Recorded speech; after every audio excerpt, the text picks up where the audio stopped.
Hello everyone, this is Rakesh Kapoor and you are watching lectures on CPC. In my video number 1, I told you about the concept of decree which is mentioned in section 2, subsection 2 of Civil Procedure Code. In my today's lecture, I will be touching certain points like what are the various types of decree and what are their certain examples. The decree can be categorized into 3 different parts. Number 1, preliminary decree. Number 2, final decree. And number 3, partially preliminary and partially final decree. Decree के explanation में यानी कि section 2 के subsection number 2 की explanation में legislature ने preliminary और final decree के बारे में बात की है. A decree is preliminary when further proceedings have to be taken before the suit can be completely disposed of. कहने का मतलब ये कि डिक्री प्रिलिमिनरी तब होती है जब सूट में बाकी कुछ और भी किया जाना बाकी हो, यानी कि जो कुछ किया गया है उसके बेसिस पर केस कंप्लीटली और फाइनली डिस्पोज ऑफ नहीं हो रहा है. We need to do something other than whatever we have done up till now, और उस मैटर को पूरा डिसाइड करने के लिए हमें कुछ और अभी करना बाकी हो, यानी कोर्ट को कुछ और करना बाकी हो, तभी हम कह सकते हैं कि वो डिक्री प्रिलिमिनरी डिक्री होती है. तो ठीक है, प्रिलिमिनरी डिक्री को एक बहुत ही सिंपल से एग्जाम्पल से समझने की कोशिश करते हैं. ऐसे अज्यूम कीजिए कि कोई पार्टीशन का सूट है और पार्टीशन के लिए किसी पार्टी ने कोर्ट में कोई सूट फाइल किया है. अब पार्टीशन करने से पहले कोर्ट सबसे पहले क्या करेगी? सबसे पहले कोर्ट पार्टीज कंसर्न के शेयर्स को डिटरमाइन करेगी कि कितने कितने शेयर्स किस पार्टी के होने चाहिए. उनके बेसिस पर फिर वो पार्टीशन को करेगी, यानी कि उनको उनके शेयर्स को डिसाइड करने के बाद दे देगी. यानी कि सबसे पहला वाला जो स्टेप जो कोर्ट को अब करना है वो ये है कि उन्हें ये डिसाइड करना है कि दोनों के बीच में जो एक्चुअल प्रॉपर्टी का शेयर है वो कितना कितना है. उसके बाद ही कोर्ट उनके पार्टीशन के लिए कोई इफेक्टिव ऑर्डर पास कर सकेगी. तो ठीक है, इसको मैं एक रिप्रेजेंटेशन से एक्सप्लेन करता हूं आपको. ऐसे अज्यूम कीजिए कि एक हिंदू अनडिवाइडेड फैमिली है और उसमें 4 कॉपर्सनरीज हैं, ए, बी, सी और डी. ए इस HUF में एक पार्टीशन सूट लेकर आता है और ये कहता है कि मुझे मेरा शेयर दे दिया जाए, मुझे अब इस प्रॉपर्टी में पार्टीशन चाहिए और मुझे अपना शेयर चाहिए. तो कोर्ट सबसे पहले क्या करेगी?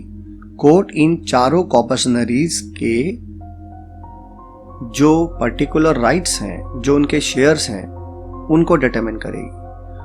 उनको डिटरमाइन करने के बाद कोर्ट ये डिसाइड कर देगी कि आपका इतना इतना शेयर है और इतना पार्टीशन आपको दिया जाता है. यानी कि उस पर्टिकुलर स्टेज पर जहां तक कोर्ट ने उनके शेयर्स को डिटरमाइन किया है, इस पर्टिकुलर स्टेज तक जो भी कोर्ट ने डिसाइड किया, अगर कोर्ट उसे फॉर्मली एक्सप्रेस करती है तो ये एक प्रिलिमिनरी डिक्री कहलाएगी. यानी कि अभी कोर्ट को उसके पार्टीशन के इशू को डिसाइड करना बाकी है, लेकिन सिंपली कोर्ट ने क्या किया? कोर्ट ने सिंपली उनके शेयर्स को डिटरमाइन किया. यानी कि मामला फाइनली, पार्टीशन का मामला फाइनली डिस्पोज ऑफ नहीं हुआ, लेकिन उन्होंने सर्टेन राइट्स कोर्ट ने डिटरमाइन किए कि आपका शेयर इतना इतना है, और इस स्टेज तक जो कुछ भी हुआ that is known as a preliminary decree. अब सेकेंड टाइप पर आते हैं. Second type is final decree. Final decree के लिए भी मैं सेम इलस्ट्रेशन यानी कि सेम एग्जांपल का यूज करूंगा. इसी पर्टिकुलर सूट में जब कोर्ट इस पार्टीशन को इफेक्टिव ऑर्डर से डिसाइड कर देगी, यानी कि पार्टीशन के सूट में अब पार्टीशन के अलावा कुछ और डिसाइड करना कोर्ट के पास बाकी नहीं बचा है, यानी कि कोर्ट ने फाइनली पार्टीज के कंसर्न राइट्स को डिटरमाइन कर दिया, तो अब हम कहेंगे कि this decree which is pass by the court is known as final decree. Meaning thereby जब कोर्ट इस पार्टीशन सूट में फाइनली उनके पार्टीशन को डिसाइड कर देती है और उनका जितना जितना शेयर था पार्टीशन की फॉर्म में उनको दे देती है और कुछ और केस में डिसाइड करना बाकी नहीं बचता है, तो यानी कि अब ये फाइनल डिक्री बन गई। जो थर्ड कैटेगरी है डिक्री की वो है partially preliminary and partially final. Students को सबसे ज्यादा प्रॉब्लम इस पर्टिकुलर थर्ड कैटेगरी को समझने में आती है, क्योंकि दोनों डिक्रीज को एक ही जगह पर साइमल्टेनियसली कंसिडर किया जाता है। तो स्टूडेंट्स ये नहीं समझ पाते कि हम किस स्टेज पर कैसे इस चीज को समझेंगे। तो ठीक है, अब हम इस सिचुएशन को भी एक एग्जांपल से समझने की कोशिश करते हैं।